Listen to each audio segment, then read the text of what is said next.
Hello, this is John Kane. I got to tell you, this is a new one for me. I'm not in my studio. I'm sitting in my car. So let me explain. Greg, first off, did we connect up with Regan? Still waiting for Regan, John. All right, just in case. Well, I'm not sure. Hopefully she'll join us. Okay, look like Regan is just connected. All right, that sounds great. All right. So sorry, I was having internet connectivity issues. Well, that'll happen, and as we're struggling to still do good radio during this COVID pandemic, this is what we got. All right, so let me explain. I'm on the road. I'm not in my studio as I normally am. I'm on my way to Cambridge, New York.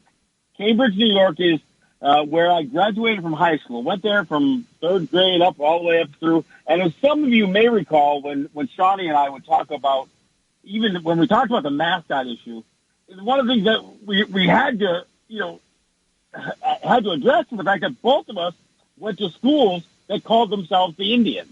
And of course, it's awkward when you're the only native people in the school. Tonight at the school board meeting, I'm almost there. I found a good signal spot, so that's where I'm calling from. I'm going to address the school board, and they know I'm coming. Actually, I just heard a radio broadcast on the local NPR station, the local news, and they announced it there too. So they know I'm coming. So those who are in favor of what I'm trying to do and those who are opposed, we'll see how this board meeting goes. They are still doing real in-person board meetings at my high school. I think they had gone virtual for a while. So it's kind of fortunate in a way that I get to have the impact of being in person on this thing. But I've sent emails to the superintendent and to the board members. They know they know the issue, and so it's going to be interesting. And hopefully, when I follow up next week, I can let you know how this went. But so this is kind of unique. I'm literally doing the show, phoning it in from my car as I head out to Cambridge, New York. So, Regan, what are you doing? I've had quite a busy week. Lots of conferences, lots of panels. It's that time of the year where everyone is tokenizing the one Indigenous person that they know to do all the conversations on indigeneity. So I will definitely say that it's been a busy couple of weeks in terms of that. And in terms of the mascot conversation, which we've definitely discussed before on this show, it still boggles my mind. It's still, I guess, something that I can't quite understand is that we're still having this conversation because, the Washington Redskins, they have announced that they'll change their name. And I just assumed everyone else would follow suit, being that they are an NFL league team and that everyone would understand. But in fact, no, there are a lot of small town high schools and big town urban city high schools too that are still really holding on to the Fighting Indians.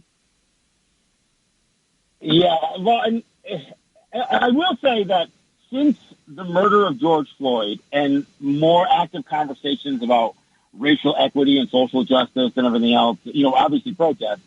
One thing, let's be clear. The reason the Washington football team has changed its name was because of financial interests did not want to be on the wrong side of this issue. No matter what Dan Snyder wanted, the owner of the Washington football team, he claimed he would never change the name, and you could put that in caps. Well, it turns out he's not in as much control of his own destiny as he thought, because all of the financial interests, everything from the sponsors of the field that he plays in to big sports sponsors like Nike and others, they said, look, you got to change the name. And so the social justice issues and these racial equity issues, this awakeness that Black Lives Matter has caused, has not only impacted teams like the Washington football team, but a lot of high schools that previously had not entered into this debate did enter into it. And I think even the school that I went to, they're actually supposed to meet with some professor who's coming in to help them address racial equity although it wasn't specifically about their mascot. I'm just making sure that I tie it together. But no, I think in the wake of the power of the Black Lives Matter movement, and so much of what has transpired in terms of shining a light on the injustice, I think more schools have changed their names. There's always just a long way to go. Yes, and I assume that this will be a conversation that unfortunately has to be had for a long time, because mascots still exist, even within the larger public sphere. You know, like we have the Atlanta Braves. Like that's a team name that has been around for quite a while, and there is no intention of changing it. I mean, obviously we can continue to put pressure in hopes that these larger, more public-facing teams understand the history of and understand that it's incredibly racist to have these names, and that you can be many other things without appropriating indigenous warrior societies, without appropriating indigenous women, without appropriating indigenous femmes, and without having to take on our personas. Y'all can still be a football team, a soccer team, a baseball team, a whatever team, without having to adopt the essence of indigeneity, because in the end, that's incredibly racist. Well, and it's not even just about appropriation. It's about stereotyping. It's about profiling. It's about the whole pan-Indian, the reinvention. You know, I often talk about L. Frank Baum's quote, or not his quote, but his editorials that he wrote, which he called for our extermination. In one of those, in the first one that he wrote, one of the lines that he gives as justification for his call for our extermination, he said, "Why not annihilation? Their glory has fled, their spirit broken, their manhood effaced. Better that they die than live the miserable wretches they are. History would forget these later despicable beings and speak in later ages of the glory of these grand kings of the forest and plain that Cooper loved to heroism." Now, to me, this lies at the foundation, because how we were actually viewed, how we were treated, it was deplorable. I mean, they massacred our men and women and children. They intentionally spread disease. They stole land. They starved us out of areas. The residential schools, all that stuff. There's no question that the United States, in particular, not just the European nations that predated them, but the United States is guilty of genocide, and there's no question about that. And so, why would you want the victims of that genocide to be your mascot? Well, the reason is, as L. Frank Baum described, well, let's just wipe them out. We'll wipe them out either historically or physically. We'll wipe out who they really are as we view them, and we'll wipe out our view of them, and then we'll recreate them. We'll recreate the grand kings of the forest and the plain. We'll let James Fenimore Cooper and other writers heroize Native people as some symbol of some sort of inherent American courage and bravery and that kind of stuff. And then they'll claim that.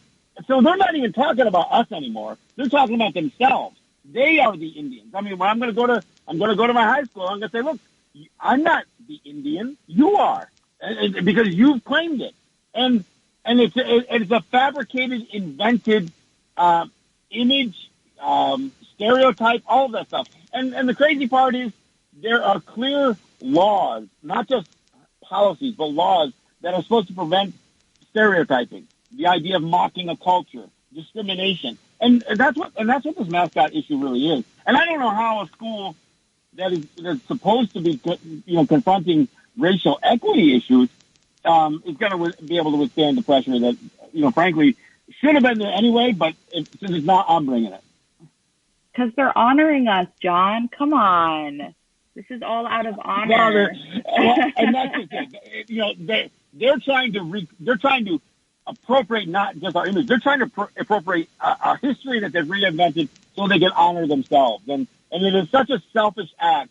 When I heard the NPR station up here, WAMC, when they posted it on their site, they said, I was calling for the removal of the racist mascot. And, it isn't just that the word Indian. It's not even just saying that the word Indian is racist. It's the practice of this masketry, as it's been called. I mean, that's the racist act. It's not it doesn't matter if it's a slur like the Redskins, or if it's something that otherwise could be something benign like brave. The point is that they are appropriating and they are reinventing and they are mocking Native people for their amusement and entertainment. That's the bottom line. It's also really, I think that's something that folks that may be unaware who are listening is that this is actually a legacy. And I highly recommend that people read the book Playing Indian by Dr. Philip Deloria, whose book really outlines the history of what it looks like to quote unquote play Indian.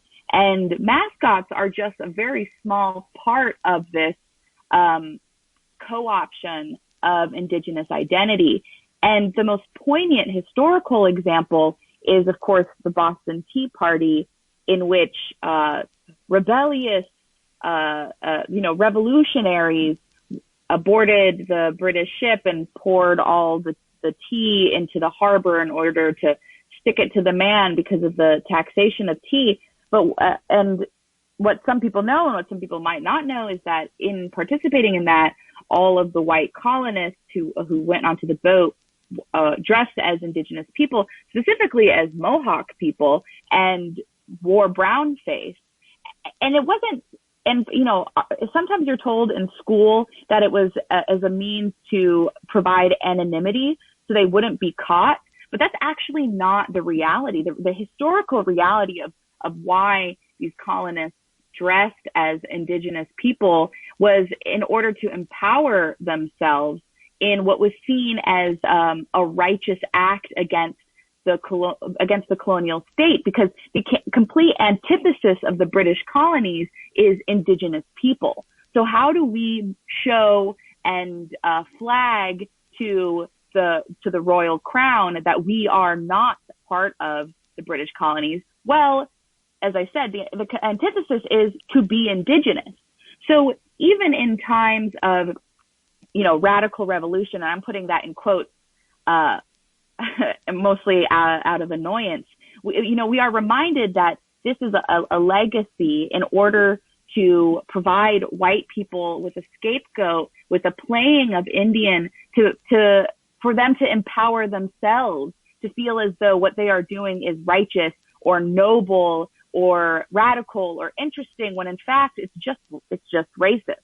So when we talk about mascots, that's a very small portion of the historical narrative of people playing Indian. And I highly recommend reading, if you haven't read this book, y'all, now's the time, because as I said, it's a chronological history of this co-option of Indigenous identity, of cultural appropriation, of mascots.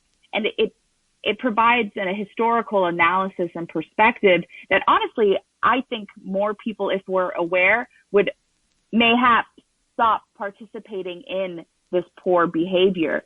Or, if you read it and you still do horrible things, then, screw you in the nicest way. But I highly recommend that folks read Playing Indian. Yeah, and the biggest problem with schools doing this, though, is that they are, look, they have a responsibility to teach children. I mean, and that's the worst part of it. When you or I get confronted with this issue and they say, well, aren't there more important issues than that? For one thing, that just annoys the hell out of me when somebody says that. It's not like specifically you or I, we are not one issue kinds of people. I mean, we're fighting things on so many different fronts. But no, how could you suggest that teaching legions of mostly white kids that it's okay to stereotype and profile a Native people and treat us as if we were just relics of the past, and then teach it in such a way that is just completely inaccurate? I mean, forget about what they do in classes, in the history classes, which are so much revisionist history. But the words that they use, Indians, Redskins, warriors. I mean, to suggest that is that those are anything even close to accurate labels for us as Native people is just it's just ridiculous. It's ridiculous. Well, I've seen that same argument made to maintain mascots, in which white people have said, well, we understand that these are stereotypes or caricatures and not realities of Indigenous people, and therefore we should still be able to use the mascot because it's not actually what Indigenous people are like or look like or speak like or any of those things. So I think that's also that's a slippery slope, because you can see how it's been twisted to support the continuation of racist mascots. Saying, well, we know that, this isn't actually what Native, think about the Kansas City Chiefs. Like, they have made it incredibly clear that the Chiefs are not named after an Indigenous group, but after rather, the white owner's fascination with Indigenous people and his own co-option, historically his own co-option of Indigenous culture for a fraternity. And that is what is being flagged, not Indigenous people. So no matter the way that this argument is had, white people will, especially teams with lots of money, will maintain that it's okay to have these things, whether it's honoring us or whether it's a caricature and therefore we shouldn't be offended. Yeah, exactly. So anyway, that's what my trip to the. So I left Western New York. Honestly, it's the first time I've left Western New York or that area. I've gone off of the Cattaraugus territory, but in terms of leaving Western New York, this is the first time I've left it since March. This will be the first time that I'm sleeping, in a, outside of my home since March, which is, kind of crazy all by itself. And that's just a reflection on just not only what COVID has been, but just where it's at. I'm a little, it's actually kind of strange that I'm actually traveling now while it's experiencing such a huge uptick. I mean, it's over 100,000. They're saying it's averaging 120,000 new cases per day across the United States. New York State's numbers have doubled or tripled since what they were just, a little over a month ago. But this is again part of where we're at. One of the things I wanted to talk about today, Regan, specifically was, look, I anticipated, that there was going to be a lot of this celebration over Biden being declared the winner, even though the Democrats really performed quite poorly in trying to reclaim the Senate. Even if they do pull it off, it certainly was not the blue wave they wanted. They lost seats in the House. They've lost state houses and all kinds of other things. But if you are prone to want to be celebrating, a political win, the message that I want to give, and I'm sure you agree, Regan, this is no time for anybody to be complacent. If anything, we need to ratchet up the pressures on the look at the big levels and at the local level for the change that we want to see. This is no time for people to be complacent, and frankly, it's pretty pitiful to celebrate, a win that in a large way can only be attributed to the fact that 250,000 people have died, of COVID-19, and that's being basically labeled as Trump's biggest failure. When you realize that Biden's win may be almost singularly pinpointed to COVID-19, that makes it a little bit morbid to celebrate. Absolutely. We've definitely spoken about this before, but I think more so in hypotheticals. And now that we're actually, living through a Biden win, a Biden-Harris win, I think now the conversation has to shift in terms of what is the expectation and what does it look like to be complacent? And also, what are organizers doing in order to battle this complacency? Because the reality is people are largely complacent.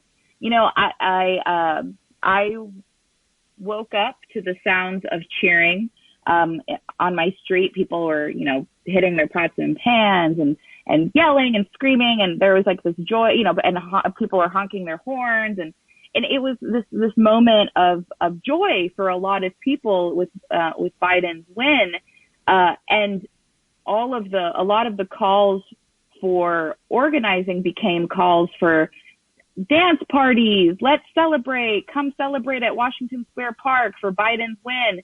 And I did not participate in that. And what I saw on social media was a lot of people who had been out on the streets for Black lives, who had been calling for the abolition of police, who had been really speaking about radical rhetoric, really adopting radical praxis, were now complacent.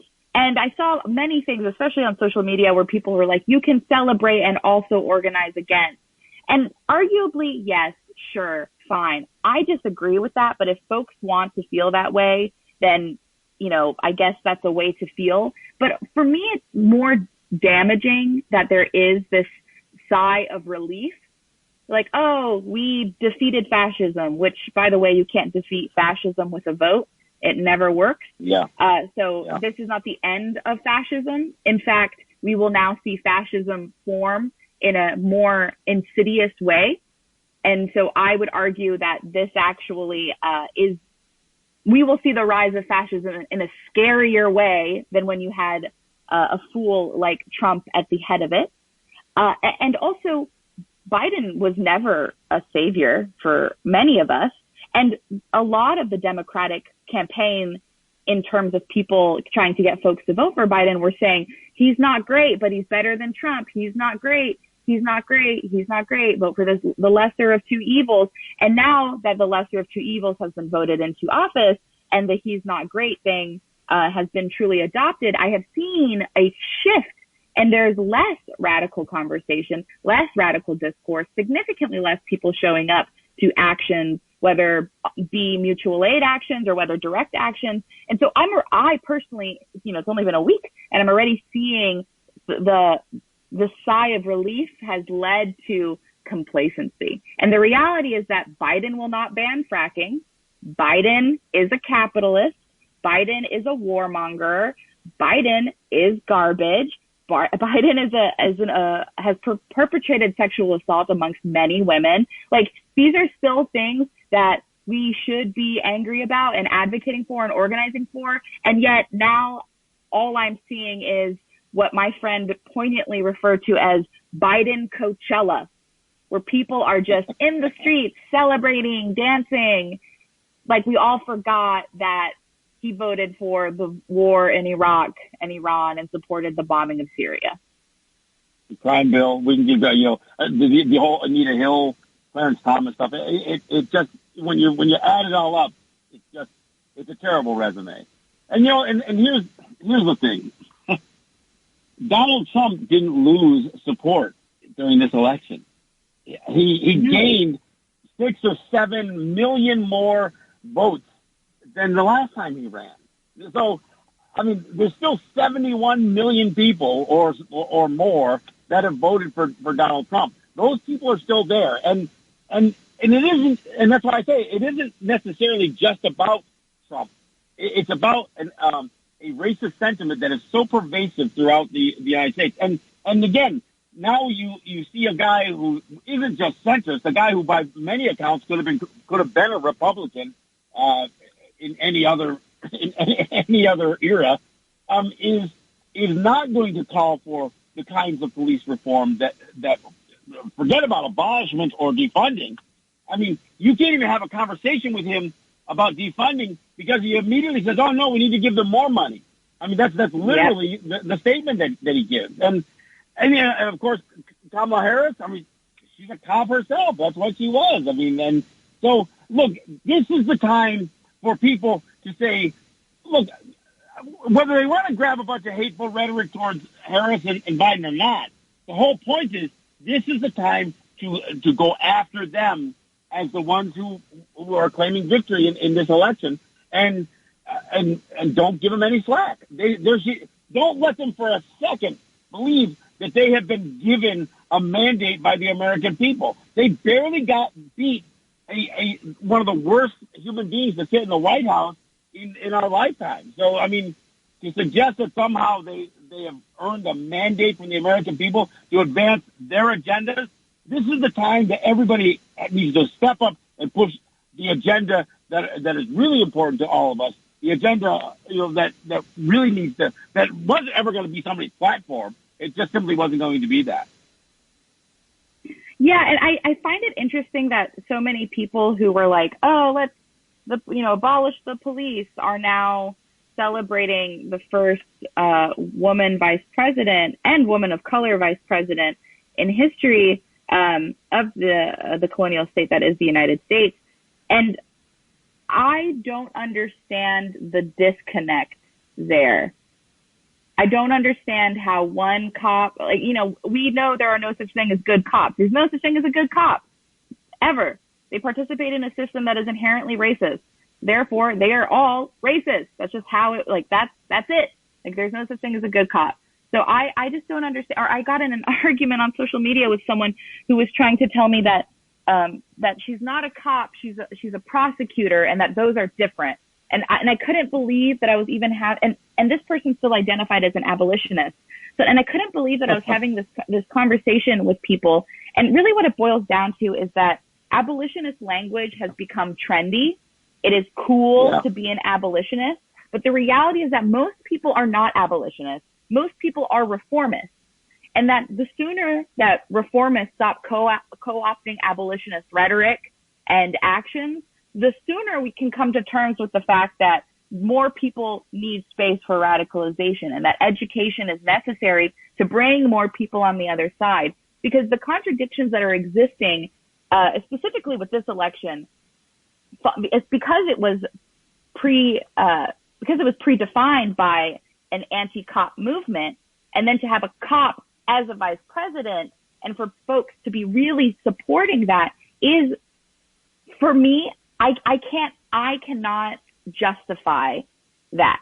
I cannot justify the supporting of Kamala Harris as the vice president, whether she be a woman, whether she be a woman of color. She still made a career putting Black moms in jail for truancy and putting trans women in male prisons because she doesn't support trans rights. So there you go. I can't celebrate her because I don't see her as any way a champion of people's rights. She has made a career destroying communities of color. As a person of color, I can't justify that. I cannot. Well, and there's a Native issue here too. I mean, or a couple of them. For one, she very much strongly and made the argument against so many fee to trust applications. These are applications where Native people are trying to get, increase their land, reclaim lost lands, and that kind of stuff. She argued. Then she makes this pitiful, weak argument as well. I had to do that because I was representing the governor, which is not true at all. I mean, that's not true. That's not true. She actively worked against Native people. Now, and here's a big issue that I have, and this is as much about Biden, or probably more about Biden than Harris. Biden was the vice president to Barack Obama for 8 years. During that 8 years, the Seneca Nation was in the throes of a battle with New York State over the New York State extorting them for gaming revenue. And they call it revenue sharing. The answer to the revenue sharing question is simple. The Interior Department, which has laid the ground rules out for revenue sharing, just has to step up and hold and basically enforce the law that they passed that allowed states to get involved in native gaming, but they have to enforce it against the states when the states are aggressive. And there's actually an actual prohibition against taxing or imposing fees on native gaming in the federal statute. And I'm not advocating the federal statute here, but this is the Interior Department job. The Interior Department during the Obama administration did nothing. They did nothing. They refused to step up and hold the states accountable and enforce the Indian Gaming Regulatory Act against the state. Now, it didn't happen during Trump either. And the Senecas right now are in a situation where they have $500 million that they've set aside because this is the extortion payment that New York State is demanding against them right now. And the simple answer is the Interior Department says, no, your revenue sharing agreement is illegal. And if they assess it, there's no way they can go out with any other assessment because it's the Interior Department that says that in order for a revenue sharing agreement not to be a tax, they have to concede something that is substantial and quantifiable. There is no freaking way that the state can quantify the value of what they're claiming was an exclusivity zone when they were actually competing against the Senecas by turning their racetracks into slot parlors all over the state, including within the market of the Senecas. I mean, it is just so absurd at so many levels. So, again, for me, there has to be a demand, not an ask, not oh, please, would you assign a staff person to look at this? No, there has to be a demand for change. And if it's not, if it doesn't happen, then we've look. I know Native people. We've got to raise hell. I'm with you on that, John. But we're at the bottom of the hour here, so let's take a quick break, and when we come back, we're going to continue this conversation. Sure. Maybe we can take a few calls. I'll give out the number. It's 212-209-2877. We'll line up some callers, and we'll carry on the conversation a little bit, and then we'll even get a few callers in. This is John Kane with Regan DeLoggins, and this is Resistance Radio. All right. Thanks for coming back. This is John Kane with Regan DeLoggins. This is Resistance Radio. And trust me, tonight, as I address the Cambridge Central School Board of Education, I will be bringing up the residential schools, which is what Murray Porter's song was dedicated to. I mean, the irony that at the same time, Native kids were being ripped from their homes and from their territories and sent sometimes hundreds or even 1,000 miles away to these prison-like schools where they were denied health care, where they were oftentimes malnourished, and then indoctrinated. These were state and federally funded schools run by churches, and these kids were punished. They were beaten. They were tortured. They were killed for speaking their language, for hanging on and trying to retain any semblance of their native culture. So while this is happening in the United States and Canada, there are white schools throughout the United States and Canada where little white kids get to play Indian. And it gets to the book you're speaking of, Playing Indian. This became such a part of Americana. So while Native kids were being beaten for being Native, white kids could smear their mom's makeup on their face and call it war paint. They could beat on their oatmeal drum. They could go to football games with their parents and do tomahawk chops and all that other crap. Yeah, I'll be bringing that up tonight. I'll be bringing it up.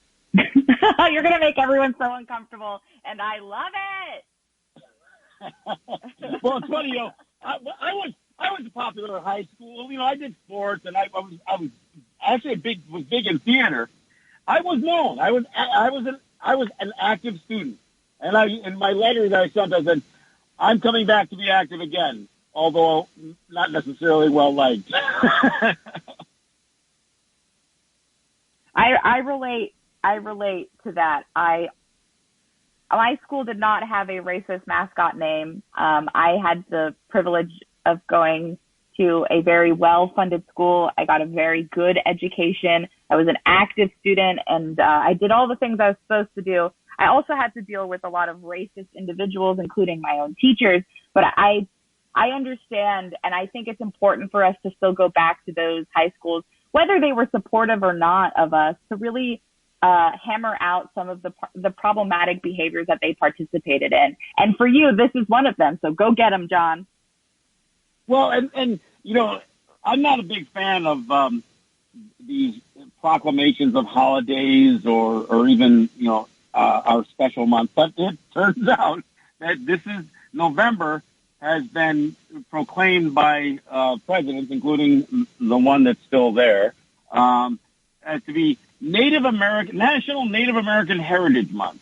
And of course, the biggest problem I have with that is that, again, it's Heritage Month. So it's not about celebrating Native people as we are. It's about trying to revisit the past. I mean, even when they say Black History Month. And look, if you're only going to look at the lens of history, look backwards and not look forward, how can you praise somebody's heritage or their history when you're still mistreating those people? I mean, and that's kind of where, where I get frustrated with this idea of, celebrating, things that that shouldn't be celebrated. Even the whole Veterans Day thing. Look, I appreciate that people, for whatever reason, sacrifice their lives and, or not just the loss of their life, but their lives in something that they believe in. But the idea of romanticizing war and romanticizing so much of this heinous activity is still something that I'm troubled with. And frankly, when I tying this back to the mascot issue, it's almost like there's a failure to recognize the role that Native people played in trying to preserve peace and maintain peace and then promote peace. The very things that the so-called founding fathers, the few things that they grabbed out of our culture was this notion that we were, as the ignorant savages, which is what Ben Franklin called us, that ignorant savages could devise a plan for governance and for maintaining peace when the 13 colonies struggled to do so. I mean, I want folks to be aware that it is not a coincidence that Native American History Month or Heritage Month is during the month of Thanksgiving, which is an incredibly traumatic holiday to be celebrated, to have to deal with, and that it is also not a coincidence that Black Heritage Month is during the shortest month of the year. Those are not coincidences. That didn't happen trivially. That is strategic, and it's supposed to weigh on the psyche of both Black people and Indigenous people. And for most of us, it does. November is my least favorite month of the year. It is just filled with constant labor done by Indigenous people, usually for the benefit of white people. And honestly, for me, I hate November. I wish October went straight to December and I didn't have to deal with this in between. It can be traumatic, but nonetheless, I just wanted to point that out, that those are not coincidences. There's no such thing as a coincidence when it comes to federal government holidays. Well, they actually proclaim the day after Thanksgiving as Native American Heritage Day, and that's not just there's no the fact that it happens to be their capitalist holiday of the year, Black Friday, is it's certainly ironic. If you believe it's a coincidence, then it's certainly ironic, but I don't believe it's a coincidence. Well, we have a couple people on call, so Reggie, why don't you connect us to our first one? Okie dokie. First caller, you're on the air with John and Regan. Thanks. What's on your mind? Hi, caller. What's your name and where are you calling from? Hi, it's Russ up in Westchester. And this is directed Hey, Russ. Hi, Regan. This is directed to Regan because, John, your phone is so terrible. I can't believe it. But I think the whole period from the day before Columbus Day to the day after Thanksgiving should be Indigenous Peoples, period, and we should get rid of both of those holidays. I think we should agree on that. And we can agree that genocide and racism permeates our history, and it's so refreshing to hear Regan talk about the reality of what's going on in the street. Biden Coachella, that's enlightening to me. I'd like to know, though, I think that half of this country believes that fraud, lies, and deceit. The Trump voters think it was stolen through fraud, lies, and deceit. The other half, the Biden voters, they know that fraud, lies, and deceit were used, but they think that the ends justify the means. And that's what the problem is. This is authoritarianism. And I'm asking Regan, because she's a warrior, a Maccabee, a nihilist, a headbreaker. I this is my opinion. It might be wrong. I'm wondering if when they surround the White House with these Trump caravans, and there's going to be soldiers among them and police, and we have a chance to smash this two-party system, and I know John hates the two-party system. This is our opportunity. Mumia said that revolution will come with Trump in office. This is our opportunity. I've already got my $20 Amtrak one-way ticket ready. I got my sleeping bag. And if I have to stand shoulder to shoulder with these reactionaries to really create change, I will. And I think, Reagan, I think you might be down there with us, okay? Thanks very much. Thanks for ratcheting it up. Okay, bye. Thanks, Russ. I agree with what you're saying. And I won't lie, I definitely felt disappointment when Biden won because Trump, being the monster that he is, still really put a fire under the asses of many organizers, of many people to really get out there, because you finally had a face to the authoritative government. You had a face to fascism, which a lot of people needed to see. A lot of non-radical people, as you say, reactionaries, a lot of these people hadn't seen the evils that are the occupied United States, the history that comes from it. A lot of people hadn't seen it or had ignored it for so long, and Trump really personified a lot of that for people. So with Biden's win, with Biden Coachella, you see the pacification of that anger, of that resilience, of that resistance. And I won't lie, there was definitely disappointment, because I was like, oh man, now we have to do the convincing again. Now we have to start convincing people again that neoliberalism is just colonialism and capitalism with a new face. We have to do that convincing again that Trump is a symptom of systemic issues. And that Biden is not a savior, and neither is Harris. So I definitely agree that I think that we have to maintain the momentum that is happening. That still, while Trump is in office, we've got a couple of months to really hammer home that this is not the world that we want to live in. This is not the way that we want to see it, and that I am down and will always throw down in front of the White House. And I wonder what it looks like for other people to really, I wonder at what point will everyone be angry again, angry enough to act while Biden is in presidency? Well, and the problem that I have is that I would have felt better, I'm not talking about a Biden win, I would have felt better about a Trump loss if he had lost some of his following. But he didn't. He grew it. I mean, his following grew, by at least 10% during this 4-year debacle that he called the presidency. I mean, it just gives you an idea that whether he served for 4 years or 8 years, it wasn't going to change the disposition of the people who follow him. And so, look, it's hard to be hopeful that, oh, look, after this, this terrible 4 years, that there'll be some big kumbaya moment. No, it's not going to happen. It's not going to happen. I still think that we have to fight like hell for the things that we want. And oftentimes, yourself, Regan, sometimes we have to fight the people who are closest to us to further these goals. It's tough. It's a tough haul. Well, fascism existed beyond Hitler. Fascism existed beyond the Nazi Party. The Nazi Party still exists and existed beyond Hitler and beyond Germany. These things don't just go away. They transform and become actually smarter, which is why it's so threatening. So Trump out of the White House, fine. That didn't mean that all the Proud Boys suddenly went away, or the Boogaloos suddenly went away, or even people that are not affiliated with either of those groups but are inherently white supremacists. They didn't go away. They actually just got more organized. They had 4 years of support to get more organized, and now a presidency that they really, really hung on has ended, and that organization will not end. The KKK never went away. It transformed, and instead, actually, you know what? The KKK never went away. Instead, they all just became cops. Exactly. Fascism, white supremacy, neoliberalism is the new fascism. We cannot forget that there is a history of transformation.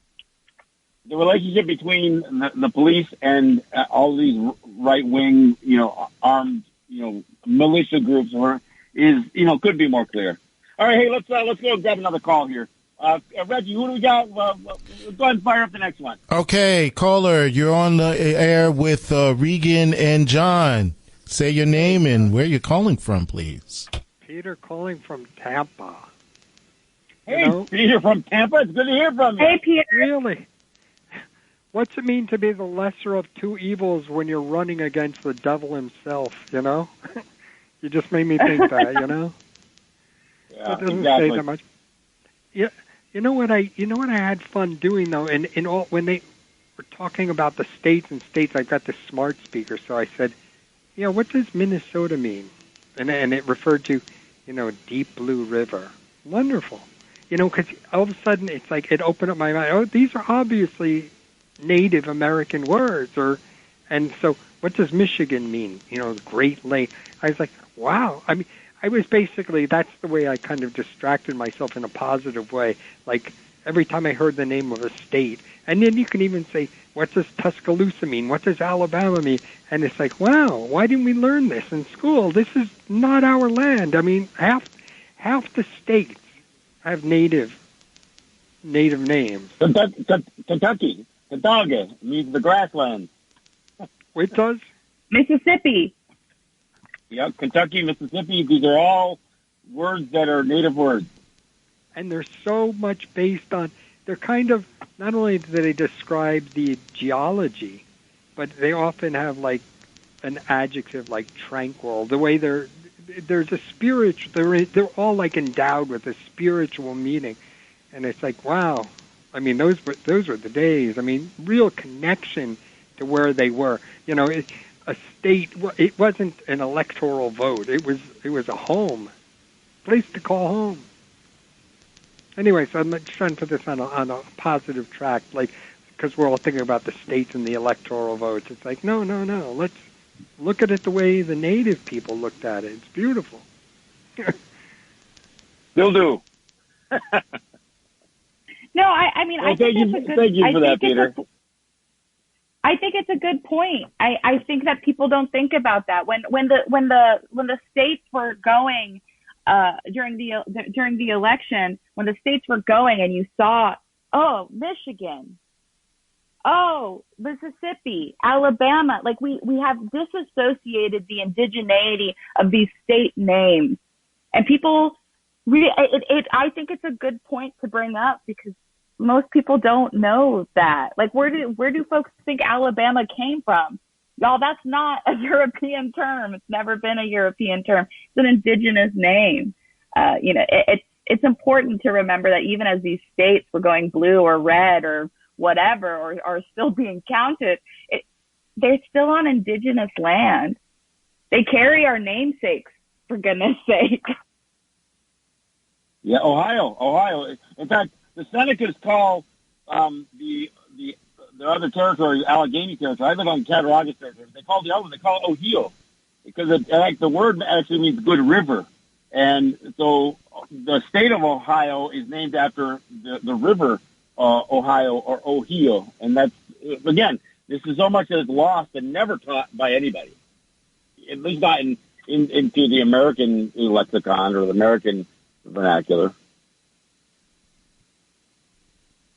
No, I totally agree. I think it's something that needs to be talked about more. Definitely not discussed in history classes. Most people are unaware that the state names or even street names. I mean, there's so much that carry. There's so much that carry indigenous names and carry our traditions. And even during an election, it's important to be reminded that this is still indigenous land. Yep. Do we have time for Let's one more caller before we have to hop off? Let's squeeze one short one in there. Caller, you're up next. What's your name, where you're calling from? And we are short on time. So, hey, John. What's on your mind? Great show. This is George from New Jersey. Great show. I wanted to get your opinion. If you've ever read, Regan, you say that you're educated. Did you ever read Mayflower from Nathaniel Philbrick about the coming of the Great White Hope? Which one is I've Mayflower? never read the Mayflower. Mayflower from Nathaniel Philbrick. He's quite good. I highly recommend it. I'd like to get your opinion on it. It really goes over how we came here and how to fight in King Philip's War and the whole thing. It's very good, but it doesn't go. It goes into as much detail as a quick book can. But I would like to see what scribble that the Indians put on paper now. They document the history back then. Did they still not take any kind of written history? Did they learn their lessons by writing something down about their history so someone could read? We have a history tradition. It's oral tradition, and it's. I know, but that's a killer writing because tradition. as soon as Uncle Bob starts hitting the bottle, there goes the oral tradition. Wow, this is a super racist phone call. I would like this to end as soon as possible. Please hang up on them, Reggie. Done. Yeah, I don't Thank know you. where. I'm flabbergasted by that one. No, great. I'm so glad that is over. Our oral tradition is oftentimes much more accurate than rewriting and the revisionist history that that is in. I mean, look, you only have to read lies my teacher told me. There's a white man looking at what how history has been manipulated, to give you an example of that. But also, let's not forget that literacy and the ability to write and read is that of a classist history that most poor white people didn't have access to learn how to read or write either.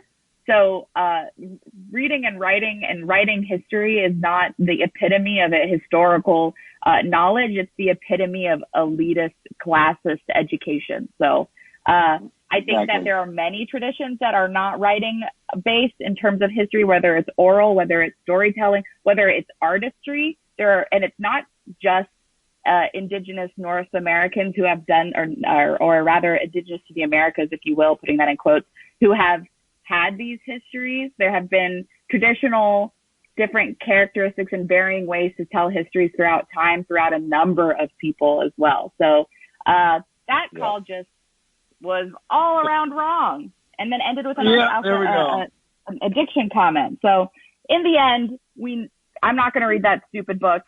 Thanks for recommending it. I'm going to burn it next time I see it.